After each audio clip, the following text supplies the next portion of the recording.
She's a tremendous woman. I'm sure Taylor Swift has nothing or doesn't know anything about her. What do you have to say to Taylor Swift now that she's in politics? Taylor Swift jumping into politics. What do you have to say to her? And let's say that I like Taylor's music about 25% less now, okay? Did you see how Trump just got absolutely destroyed by Taylor Swift and Robert De Niro? Our orange friend tried to knock Taylor's music down by saying he likes it 25% less now, but that backfired spectacularly. The Swifties turned Trump's sad little comment into a badge of honor, while De Niro came in with that mob boss energy, calling Trump a wannabe gangster without any real code. It's like watching two cool kids take down the school bully with just their words, and Trump's face is getting redder than his MAGA hat. I was not a Taylor Swift fan. It was just a question of time. She couldn't, you couldn't possibly endorse Biden. You look at Biden, you couldn't possibly endorse him. But she's a very liberal person. She seems to always endorse a Democrat. And let's say that I like Taylor's music about 25% less now, okay? Before we move on, I'd like to ask you a small favor. If you appreciate this content, please take a second to like this video and subscribe to the channel. Over 98% of you watch the videos without subscribing. It costs you nothing, but it makes a huge difference to us. So, did you click the subscribe button? Great, thank you so much. Now, back to the video. Did you know that Trump actually calculated a specific percentage of how much less he likes Taylor Swift's music? Yeah, that's right. The former president didn't just say he doesn't like her songs anymore. He whipped out his MAGA calculator and determined it was exactly 25% less enjoyable to him after she dared to have political opinions. She's gonna be okay. I don't know if she's a billionaire or close to it, but she's going to be fine. Trump's just upset. That's what it is. What do you have to say to Taylor Swift now that she's in politics? Taylor Swift jumping into politics. What do you have to say to her? And let's say that I like Taylor's music about 25% less now, okay? Imagine being so petty that you quantify your musical enjoyment based on someone's politics. This whole bizarre music critic saga started when Swift broke her political silence during the 2018 midterms by endorsing Democratic candidates in Tennessee. Trump, who apparently can't handle celebrities having thoughts that don't revolve around him, responded with his trademark childish sulking. I like Taylor's music about 25% less now, he declared to reporters, like a toddler announcing he's taking his ball and going home. What's hilarious is that Trump genuinely seemed to think his musical critique would hurt Swift, like the Swifties were gonna be like, oh no, Donald doesn't like Love Story as much anymore? Cancel the tour. This completely backfired because he doesn't understand that Taylor Swift fans process criticism the way Taylor processes breakups, by turning it into gold. This fits Trump's long pattern of lashing out at celebrities who don't worship at his altar. He's gone after everyone from Meryl Streep to LeBron James to Lady Gaga, always with the same playground tactics. It's like he has a mad libs for celebrity attacks. Famous person used to be positive adjective, now they're negative adjective, and their career talent is percentage worse.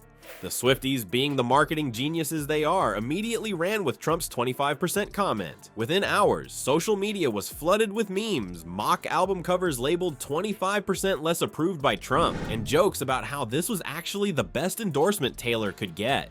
Some fans even made 25% less liked by Trump t-shirts that sold out immediately. Nothing sells merch like presidential disapproval. What makes this even more delicious is how Swift handled it. No lengthy Twitter rants or angry press releases. She simply shrugged it off, knowing that Trump's disapproval is basically a badge of honor among her demographic. By saying nothing, she said everything, letting her fans transform Trump's attempted insult into free publicity and another reason to stand harder. He's a con, a bullshit artist, a mutt who doesn't know what he's talking about, doesn't do his homework, doesn't care, thinks he's gaming society, doesn't pay his taxes.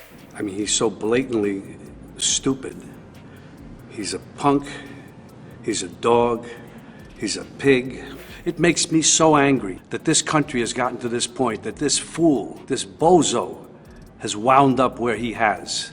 The unlike Swift's strategic silence, De Niro went for Trump's jugular with the precision of a real mob enforcer. When an actor who's portrayed cinema's most feared gangsters calls you out, it hits different. De Niro didn't just criticize Trump, he broke down exactly why the former president wouldn't last 5 minutes in any self-respecting criminal organization. The man who brought Vito Corleone and Jimmy Conway to life has a unique perspective on tough guys, and according to Bobby D, our orange former president is nothing but a wannabe gangster with none of the qualities that even criminals respect. De Niro pointed out something fascinating. There's actually honor among thieves in the mob world. Real gangsters follow codes of loyalty and respect that Trump couldn't comprehend if they were written in gold crayon on a McDonald's napkin. What makes De Niro's takedown so brutal is how he contrasted mob values with Trump's behavior. In De Niro's films, betrayal gets you whacked. In Trump's White House, it was Tuesday. The legendary actor highlighted how loyalty in Trump's world is like a one-way street with potholes. He demands absolute devotion while treating allies like expired milk the second they're no longer useful.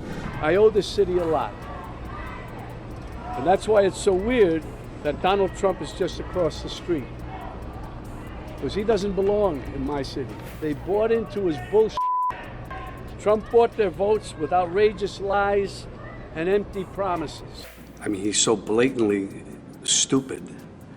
He's a punk, he's a dog, he's a pig. De Niro didn't hold back with the insults either, calling Trump a punk, dog, pig, and con artist. But his most devastating criticism was exposing Trump as someone who watched too many gangster movies and thought he could wing it in real life. It's like having Gordon Ramsay announce your microwave dinner isn't actually cooking. The actor even got personal, famously saying he'd like to punch him in the face. A comment that shows De Niro's tough talk comes from genuine conviction rather than empty Twitter threats. While Trump fires off all caps posts from the bathroom at 3 a.m., De Niro speaks with the quiet confidence of someone who doesn't need to prove anything. What makes this criticism so powerful is that it attacks the very foundation of Trump's carefully constructed persona. Trump has spent decades trying to project strength and toughness, but De Niro, an actual tough guy in the film world, just called him out as a fraud. It's like watching a master chef explain why the guy flipping patties at McDonald's isn't actually a culinary genius. De Niro basically told America, in every gangster movie, the loudmouth who thinks he's untouchable never makes it to the credits.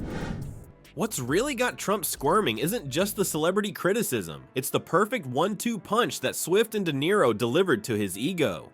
To polling data, Swift's endorsements actually move the needle with young voters, exactly the demographic Trump can't connect with no matter how many weird dance moves he tries at rallies. Political analysts have noticed something telling. Trump's obsession with celebrity critics reveals his deepest insecurities. Every time he rage tweets about Taylor or Bobby D, he's basically confirming their points about his thin skin. The more celebrities speak out against him, the more it shows a cultural consensus forming that leaves Trump looking like yesterday's news. The orange guy just doesn't get that his attacks only make these celebs more popular. Swift's political voice has energized millions of young voters, turning Trump's petty comments into a badge of honor for Swifties everywhere. Haters gonna hate, but Trump's hatred just became another reason for people to shake it off at the ballot box.